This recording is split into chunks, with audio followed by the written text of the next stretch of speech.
This bee here is a Coelioxys. It is a kleptoparasitic bee.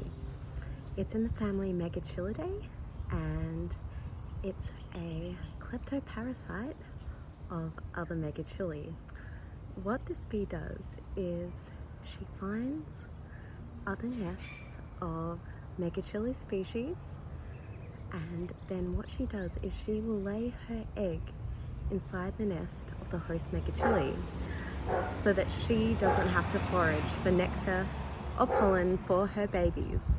When her larva hatches out, it will eat the nectar and pollen provision that the host Megachili put in the nest and the host offspring, and then what will emerge from the nest is not a Megachili but more Coelioxys. So a very, very sneaky lifestyle.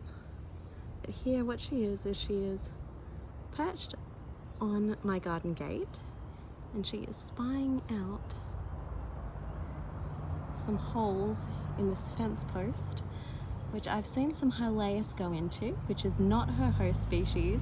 So I guess she's checking out, maybe smelling if she can smell the scent of a Megachili host, and when the host is gone she will sneak in. Now what's interesting about kleptoparasitic bees, and I've noticed this for Thyreus, which is a genus of kleptoparasitic bees that parasitizes Amygilla, which are the commonly called blue-banded bees. They tend to have really hardened exoskeletons, which I think is a defense against the host.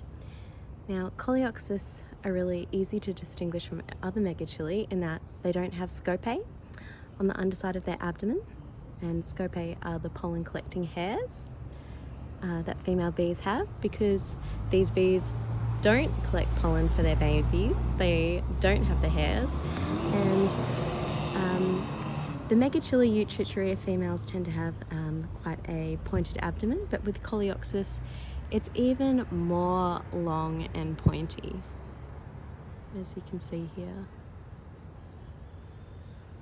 I think they're really, really cute and a fascinating example of evolution.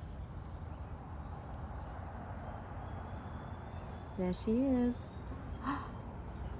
She's found a Megachili nest and she's about to lay eggs inside it. Good luck, Coelioxys, and bad luck, Megachili.